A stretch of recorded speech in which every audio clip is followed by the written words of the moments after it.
ప్రభునామలు అందరికీ వందనాలండి. చిన్న వాక్యాన్ని ఈరోజు ధ్యానించుకుందామండి. కొరింథీయులు రాసినటువంటి 6వ అధ్యాయము 1-2 వచనాల్లో చూసుకుందామండి.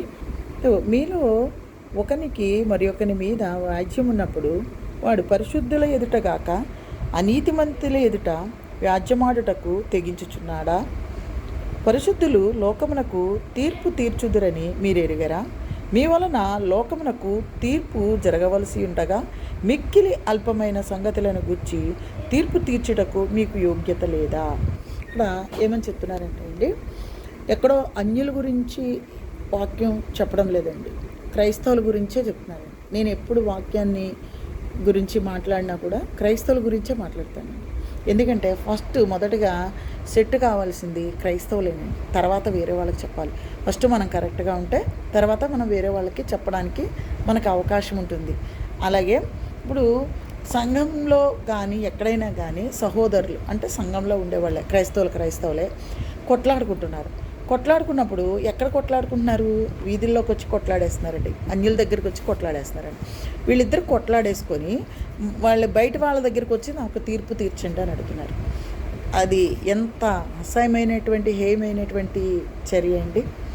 అన్యుల దగ్గరికి వెళ్ళి మాకు తీర్పు తీర్చండి అంటున్నారు. అంటే చిన్న విషయాలకి తీర్పు తీర్చడానికి మీలో ఒక్క పరిశుద్ధుడు లేదా, ఒక్క నీతిమంతుడు లేడా? మీలో చిన్న మిక్కిలి అల్పమైన విషయాల్లో తీర్పు తీర్చడానికి సర్ది చెప్పడానికి మీలో ఒక్కళ్ళు కూడా లేరా? మరి మీరు అన్యుల వల్లే రోడ్ల మీదకి వచ్చి సహోదరులు అయి ఉండి కూడా అన్యుల్లాగా కొట్లాడుకుంటుంటే మీలో దేవుడు ఉన్నాడా? మీరు క్రైస్తవులేనా? లోకానికి తీర్పు తీరుస్తారనే దేవుని వాక్యం సెలవిస్తుంటే మనం వెళ్ళి అన్యులకి అడుగుతున్నాం అన్నమాట, తీర్పు తీర్చండి అనేసి. అన్యుల్లాగా ఫస్ట్ ఆఫ్ ఆల్ కొట్లాడకూడదు. సరే కొట్లాడుతున్నాము, ఎవరి దగ్గర అడుగుతున్నాము? ఒకసారి ఆలోచన చేయండి. మనము ఎక్కడ న్యాయం అడుగుతున్నాము, ఎవరిని అడుగుతున్నాము అనేది గుర్తించుకోవాల్సిన విషయం ఏంటి. మనం ఏం చేయాలంటే, మనం ఎవరైనా ఇద్దరు సహోదరులు దెబ్బలాడుకున్నట్లయితే వాళ్ళకి ఇద్దరికి సమాధానపరచాలండి. అంతేగాని ఆ గొడవను మరింత పెద్దగా చేసేసి దాన్ని పెద్ద ప్రోపరగండ చేసేసి ఇద్దరికి విభేదాలు కలిగించే వాళ్ళగా ఉండకూడదు. రెండవది ఏంటంటే, అన్యుల దగ్గరికి వెళ్ళి మాకు తీర్పు తీర్చండి అని అడగకూడదండి. మీలో ఎవరికలు ఉంటారు, ఇద్దరు కొట్లాడుకున్నప్పుడు ఇద్దరికి సమాధానం లేనప్పుడు సంఘంలోనే ఉంటారు. వాళ్ళు వచ్చి సమాధానపరచడానికి ఒక క్రైస్తవుడు లేడా, ఒక నీతిమంతుడు లేడా?